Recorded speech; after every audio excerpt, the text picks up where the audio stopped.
Hi, I'm Sandra. Growing up in a family where the scales always seemed tipped was never easy. My brother David was the golden child, the one who could do no wrong in our parents' eyes. Then there was me, always in the background, the afterthought. I met Liam 2 years ago at a friend's art exhibit. He was different, kind, attentive, and incredibly supportive. We connected instantly, bonding over our love for indie films and old books. When he proposed last spring under the blooming cherry blossoms at our favorite park, I said yes without a second thought. We were thrilled, dreaming of a small but beautiful wedding. I even had a wedding fund my parents had promised me, just like they had given David 3 times over. But everything started to fall apart one Sunday afternoon during a family dinner. David announced his third engagement, and the room filled with congratulations and toasts while I sat there, a fake smile plastered on my face. Later, when I casually mentioned my wedding plans to my parents, the room went silent. You know, Sandra, we had to use some of your wedding fund for David's ceremony, my dad said, not meeting my eyes. He needed it more, you understand, right?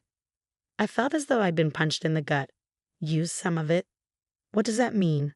I managed to ask. My mom's voice was unusually sharp as she added, well, it's all gone. We thought you'd take longer to find someone, given your history. David needed it. Just like that, it was gone. I could barely keep the tremor out of my voice. You promised me. You promised that the money was for my wedding. How could you decide on your own to give it all to David? It was necessary, Sandra. Your brother has gone through a lot with his divorces. He needed a fresh start, a proper wedding to set things right. My dad explained, as if it made perfect sense to erase my dreams for David yet again. And what about me? Don't I deserve a fresh start too? I stood up, my chair scraping loudly against the floor. I've been planning and saving with Liam, counting on that fund. My mom's response was cold, dismissive. You should have been more proactive about your relationships, Sandra. We made a decision based on necessity. I left the dinner early, my heart racing and my mind reeling. Liam was waiting for me at home, and seeing his face was the only thing that felt right. That night, I broke down. We talked for hours and decided that we wouldn't let this destroy our plans. We'll have our wedding, Sandra, no matter what. Liam reassured me, holding me close. We downsized everything, chose a smaller venue, cut down the guest list, and made homemade decorations. It wasn't the wedding I had imagined, but it would be ours, filled with love, not the weight of betrayal. That night, as I lay beside Liam, a sense of resolve settled over me. My parents had made their choice, and now I was making mine. They would not dictate my happiness. This was the beginning of my new life with Liam, free from favoritism and unfair compromises. The anger and hurt boiled inside me for days after discovering their betrayal. I needed answers, so I arranged to meet my parents for coffee one chilly morning. The air was as tense and cold as my nerves. As soon as we sat down, I couldn't hold back. Why did you do it? Why did you give David my wedding fund without even discussing it with me? My dad sighed, rubbing his forehead. We thought we were making the right choice. David's situation was urgent. He needed to settle down after everything he's been through. And what about me? What about my wedding? My voice broke, the hurt evident. My mom looked around nervously, her voice low. Your brother needed more support, Sandra. You've always been the strong one. So that's it. You decide on my behalf because I'm strong. You spend my wedding fund as if it's nothing. The disbelief and hurt mixed into a bitter cocktail of emotions. We didn't think you'd be getting married so soon, my dad added, trying to justify their decision. Honestly, we thought you might back out, considering your past relationships. That's not your decision to make. It was my fund, promised to me. How could you gamble my dreams away on David's third attempt at marriage? I couldn't hide the scorn in my voice. The conversation grew heated as they piled on justifications, each one striking a nerve. They talked about family obligations and supporting each other. But all I heard was their clear preference for David. Finally, I stood up, my chair scraping loudly. This isn't just about money. It's about trust, about respect. You've shown where your priorities lie, and sadly, it's not with me. Leaving the cafe, I felt both liberated and sorrowful. The confrontation had laid everything bare. The parents I thought I knew prioritized David over me without remorse. The emotional toll was heavy, and I spent nights ruminating over every word exchanged. It was clear they saw David as the one who needed protection, while I was just expected to cope and move on, always the resilient one. In the weeks that followed, Liam and I continued planning our wedding. We chose a quaint local park for the ceremony, a stark contrast to the lavish venues David had enjoyed. Our decorations were simple but beautiful, handmade with care and love. Our guest list included only those who truly cared for us. No pretenses, no forced smiles. When I sent out the invitations, I made a conscious decision not to include my parents. It hurt, but it was a necessary step to protect my own well-being. They had chosen their path, and now I was choosing mine. Planning our modest wedding became a healing process. With each decision, I reclaimed a piece of myself that had been overshadowed by my family's expectations and favoritism. Liam stood by me, his support unwavering. We were building something true and lasting, far from the shadows of betrayal. This wasn't just about creating a wedding day, but about laying the foundation for our future. A future where our choices mattered and where we were free from the weight of unfair family dynamics. Our wedding day dawned bright and beautiful, a stark contrast to the storm of emotions that had led up to it. The park was bathed in the golden glow of the morning sun, the air fresh and filled with the scent of blooming flowers. It was simple, nothing like the opulent affairs David had, but it was perfect for us. Liam and I had chosen every detail with care, from the wildflowers that lined the makeshift aisle to the gentle acoustic music that played in the background. Our friends and a few family members gathered, their faces bright with genuine happiness and love. There were no ostentatious displays, no unnecessary pomp, just a heartfelt celebration of two people committing to each other. As I walked down the aisle, my heart was full. I glanced at Liam, and the look in his eyes told me everything I needed to know. We were doing this right. Our vows were promises of support and companionship, spoken from the heart. When we kissed, the applause from our small group of guests felt like the sweetest music. We spent the day laughing, dancing, and sharing stories. The reception was a joyous, intimate gathering with homemade food and decorations that our friends helped create. It was a true reflection of who we were as a couple, not just a spectacle for the sake of others. Later, as we shared our wedding photos online, the reactions were immediate and overwhelmingly positive. Friends and distant relatives congratulated us, celebrating the happiness that shone through every picture. However, not everyone was pleased. When my parents saw the photos on social media, their reaction was a mix of shock and fury. They hadn't expected to be excluded, despite everything that had transpired. How could she not invite us to her own wedding? My mother's text read, brimming with indignation and hurt. After everything we've done for her. My father's response was colder and more cutting. Ungrateful. After all the years of support, clearly she's chosen her path. Their messages were a jarring note in our otherwise perfect day, but I had expected them and was prepared. With Liam's hand in mine, I felt strong enough to face the fallout. The next family gathering was tense as news of our decision spread. Whispers and sideways glances followed me whenever I entered the room. Some family members approached, questioning why I hadn't included my parents and hinting at the need for family unity. But as I explained my reasons, with Liam and those who understood supporting me, I felt a resolve within myself. This was about setting boundaries, about respecting our own needs and happiness above toxic family expectations.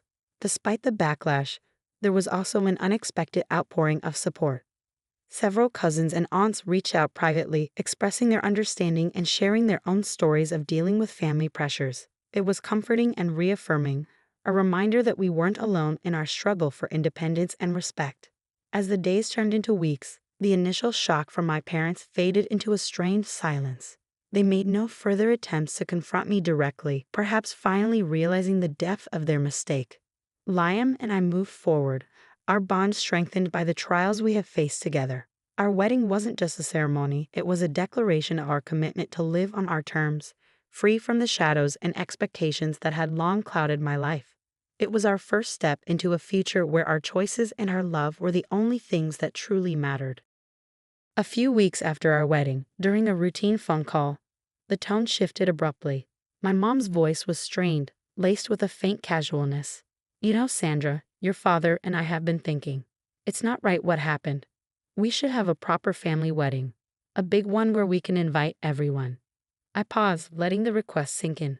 Mom, Liam, and I are already married. We had our wedding, the one we wanted. But that was just a tiny thing, she pressed. We're talking about something significant, where we can celebrate with all our friends and family. Think about your father, how much it would mean to him. The conversation took a darker turn when my dad came on the line, his voice unusually somber. "I've been feeling very unwell lately, Sandra. The doctor mentioned stress could be aggravating my heart. Not seeing you get married properly is taking its toll." The guilt trip was palpable, making my heart race with a mix of anger and sadness. I knew this game, their manipulation had shaped much of my life. But this time, I was no longer the child they could sway with guilt. "Dad, I'm sorry you're feeling unwell, but our wedding has already happened. It was real and meaningful to us. You choosing not to support us beforehand doesn't give you the right to demand a redo now." There was a heavy pause on the line, then my mother's voice, sharper this time. "You're being very selfish, Sandra. After all we've done for you, this is how you repay us? By embarrassing us in front of our friends?" The old me might have caved, apologized, and tried to mend things, but I had grown, fortified by Liam's love and the support of true friends. "No, Mom. What's embarrassing is using your daughter's wedding fund for your son's third marriage without a second thought. Liam and I are happy with how we celebrated our love, and that's all that matters." The call ended abruptly, their words hanging in the air like a bitter aftertaste. I knew this wasn't the end of it, but I felt a newfound strength within me. I wasn't the same person who once feared their disapproval. Days later, a letter arrived, formal and cold. It was an invoice detailing every expense my parents had ever incurred on my behalf, from school fees to the smallest of loans. At the bottom, a note read, "Since you've chosen to exclude us from your life, we believe it's fair you assume these costs." Liam and I laughed hollowly over the absurdity of the document. "Are they serious?" he asked, eyebrows raised. "It's just another manipulation tactic," I said, ripping the letter in half. "But it won't work this time." We decided together that it was time to cut ties officially. I drafted an email, clear and firm, outlining why I was distancing myself from them. It highlighted their lack of respect for my autonomy and their continuous attempts to manipulate my emotions. After sending the email, I felt a surge of freedom mixed with inevitable sadness. It wasn't just about separating from my parents, it was about reclaiming my life. In the weeks that followed, the air around us seemed clearer, our decisions unclouded by guilt or obligation. We were building a life on our own terms, and every small victory felt like a triumph. Their demands for a second wedding and their manipulations had only strengthened my resolve. Liam and I were united, our foundation built on mutual respect and understanding, not on the shifting sands of familial approval. This chapter of my life was about standing firm in my beliefs, about not letting guilt and manipulation dictate my choices. It was about living a life true to myself, and that was the greatest freedom I could have ever claimed. The weeks following my decision to formally distance myself from my parents were filled with a profound, liberating silence. However, that quiet was abruptly broken by a surprise visit from my parents. One afternoon, they showed up at our doorstep unannounced, their faces a mix of determination and feigned concern. "Sandra, we need to talk," my mom said, stepping forward as if to embrace me. I held up my hand, stopping her mid-stride. "There's nothing left to discuss," I replied firmly. "You received my email. I meant every word." My dad's expression hardened. "We're still your parents, Sandra. You can't just cut us out like we mean nothing. I gave you both every chance to be part of my life in a respectful, supportive way. You chose not to take those opportunities," I said, my voice steady despite my racing heart. "What you call meaning nothing is actually me setting boundaries." They attempted to argue, to plead their case, but I was resolute. Liam and I deserve to live in peace without manipulation and guilt-tripping. This is my final decision. The confrontation reached its peak with a clarity that felt almost surreal. "Mom, Dad, I wish things were different, but they aren't. Please respect my wishes and do not contact me again."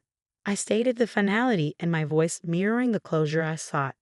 After a few moments of tense silence, they left, and with their departure, I felt a weight lift. I blocked their numbers, their emails, and all social media connections.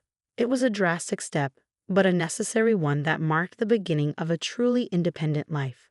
In the months that followed, Liam and I thrived. We decorated our small apartment, celebrated each other's successes, and supported one another through challenges. Life without the constant stress of familial expectations was lighter, more joyful. We often spent evenings talking about our dreams and the future we were building together. Each conversation, each plan we made, was a stitch in the new fabric of our life.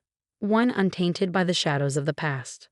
One evening, as we sat watching the sunset from our balcony, Liam took my hand. "Do you ever regret it, cutting ties?" he asked gently. I squeezed his hand, my heart full of peace. "No, because it led us here, to this moment, to a life where we are respected and loved for who we are, not for what we can give." Reflecting on everything, I realized the importance of choosing one's own path. It wasn't just about escaping toxicity. It was about honoring oneself, about living a life filled with genuine love and respect.